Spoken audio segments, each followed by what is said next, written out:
우리 부모들이 아이들에게 꼭 마련해 주어야 할 이 자신감의 4대 원칙이 뭘까요? 오늘 그 부분에 대해서 좀 말씀을 드릴 겁니다. 먼저 체력인데요. 체력이 강한 아이는 자신감 있죠? 한 가지 좀 어머니들 자녀들 키우실 때 경험을 여쭤볼게요. 자, 자녀들이 우리말 한창 배울 때 할머니 댁에 어쩔 수 없이 좀 맡겨보신 적이 있으시죠? 자, 그리고 나서 아주 오랜만에 이제 우리 사랑하는 아기를 찾으러 갔습니다. 말 막 배울 때. 자, 오랜만에 만나면 아이의 언어 생활에 무슨 변화가 있습니까? 할머니한테 맡겨놓으면? 그렇죠. 할머니 말 쓰죠. 그죠? 예, 할머니가 사투리 쓰는 분이면 갑자기 얘가 사투리 씁니다. 그죠? 또 할머니 말투. 엄마 보고 얘 애미야. 예, 그런다든지 아니면 뭐 아이고 비가 오려나 이런다든지. 그죠? 할머니 말투를 쓰죠. 왜 그럴까요? 왜 아이가 할머니 말을 씁니까? 들었기 때문에 그렇죠. 그렇죠. 잘 말씀해 주셨습니다. 할머니 말이 들어왔기 때문에 인풋이 있었기 때문에 그것이 아웃풋으로 나온다라는 것입니다. 뜻을 알아들을 수 있는 형태로 들은 것을 우리는 말로 한다는 것이죠. 그것을 바로 comprehensible input이라고 얘기합니다. 자, 그런데 한 가지 더 재미난 점 말씀드릴게요. 모국어로 영어를 사용하는 사람, 이제 우리가 그분들을 원어민이라고 부르죠. 원어민들이 현지에서 일상생활을 할 때에도 듣는 데에 45%의 빈도수를 사용한다는 겁니다. 자, 읽는 데는 몇 퍼센트인가요? 16%. 예. 이 두 개를 합치면 아까 인풋을 말씀드렸죠. 인풋이 61%라는 겁니다. 일상생활에서도. 말하는 건 몇 퍼센트인가요? 30%. 쓰는 것은 9%. 그러니까 인풋이 훨씬 더 중요하다는 것이죠. 원어민들도. 하물며 우리는 원어민이 아니잖아요. 그죠? 외국어로서 영어를 습득해야 하는 입장에서는 듣기 읽기를 편안한 마음 상태에서 자신감을 가지고 충분히 했을 때에 자연스럽게 그리고 정확하게 말하기 쓰기가 나올 수 있다라는 점. 이것이 바로 영어의 기초 체력을 다져주는 것이다 라는 첫 번째 원칙을 좀 말씀드렸습니다.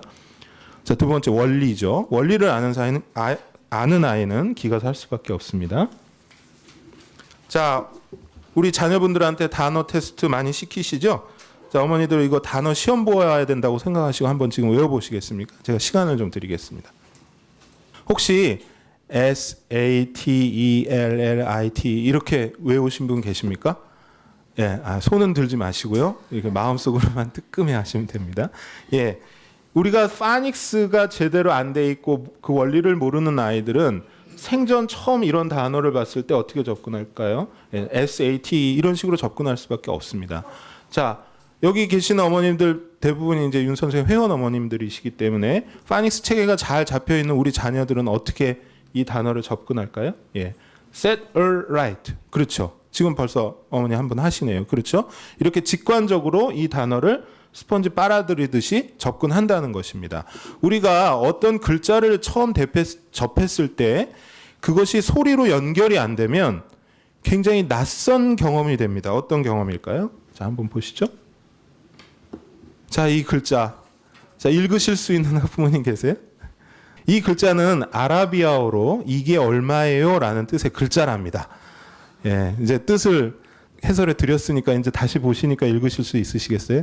소리 내실 수 있겠습니까? 어렵죠. 머릿속이 하얘지시죠. 파닉스의 기초 원리에 대한 습득이 안 돼 있는 아이들이 계속해서 처음 접하는 단어들을 볼 때 소리와 연결이 안 된다면 자, 이런 낯선 느낌을 계속 받을 수 있다는 것입니다. 이것이 자신감을 떨어뜨릴 수 있겠죠. 자, 그런데 한 가지 더 재미난 이야기를 좀 드릴게요. 우리 자녀들 키우시다가 이제 한글을 좀 가르쳐 주셨어요. 그러면 이제 좀 뛸 무렵이 됐을 때 어떤 일이 있습니까? 차 타고 같이 가시다 보면 아이들이 이제 글자 배웠으니까 간판을 읽죠. 이것도 읽고 저것도 읽고 하다가 이제 읽습니다. 그러면 엄마 저거 부동산이라고 써 있는 거지? 이렇게 물어봅니다. 엄마들 너무 좋아하시잖아요. 그죠? 우리 애가 영재인가 봐. 한글 좀 가르쳤더니 벌써 막 간판을 읽네. 너무 좋아하십니다. 자, 그런데 그 다음에 한번 기억을 떠올려 보세요. 그 다음에 꼭 물어보는 질문이 있어요. 뭡니까? 그렇죠. 맞습니다. 네, 정확하게 말씀해 주셨어요. 엄마 부동산이 뭐야 하고 꼭 뜻을 물어볼 것입니다. 자, 그렇죠. 읽기가 가능해지면 인간은 자연적으로 뜻을 알고자 하는 욕구를 가지게 됩니다. 어머니들 식욕이 있어야 애들이 먹죠. 예, 배고픈 아이는 어떻게 합니까? 어머니들이 굳이 이거 밥 안 차려주셔도 냉장고 막 뒤져가지고 있는 거 꺼내서 막 밥이랑 김 싸가지고 먹잖아요. 그죠? 예, 근데 배 안 고픈 아이 밥 먹어보신 적 있죠? 예, 어떻습니까? 예, 숟가락 들고 막 쫓아다니시고, 그죠? 입에다 막 밀어 넣으셔도 안 먹습니다. 예, 식욕, 본인의 식욕, 학습자 본인의 영어에 대한 식욕이 이만큼 중요한 것인데요.